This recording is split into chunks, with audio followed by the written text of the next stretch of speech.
नमस्कार सर्वांना, मी रोहन निकम. आपण आज बघणार आहोत लाडकी बहीण योजनेअंतर्गत बऱ्याच बहिणी मेसेज करताय, काही विचारतायत की आमचं बँक अकाउंट वेगळं दिलेलं गेलं आहे आणि आधार कार्ड नंबर दुसऱ्या बँकेला लिंक आहे, तर आता आमचं काय होईल.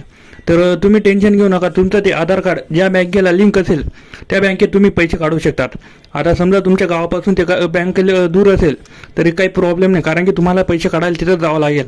आता काही टाईम संपून गेला आहे. आता तुमची बँकेत गेले तरी ते कामं होणार नाहीत आणि पोस्ट ऑफिसचे बी ते 3-4 दिवस लागतात.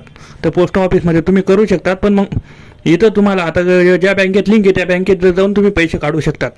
ते कोणत्या अकाउंटवर येतील, जे आधार कार्ड तुम्ही ज्या बँकेत लिंक केलं आहे त्या बँकेतवरती तुमचे पैसे येणार आहेत.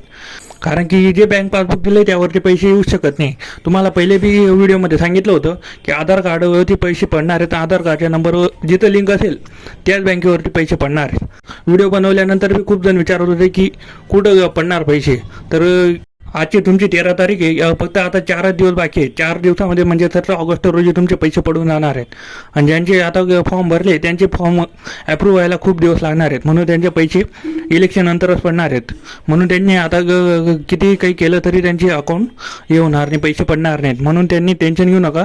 तुमचे 3 महिन्याचे पैसे 4500 रुपये पडून जातील नंतर. तर काळजी नका करू, तुमचे पैसे येतील. तुम्ही लेट झाले, तुमचे डॉक्युमेंट काही प्रॉब्लेम असेल तर काही टेन्शन नाही, पैसे सगळ्यांना भेटणार आहेत, कोणी वंचित राहणार नाही. तर धन्यवाद. अशाच व्हिडिओसाठी आपल्या चॅनलला सबस्क्राईब करा, लाईक करा आणि शेअर करा.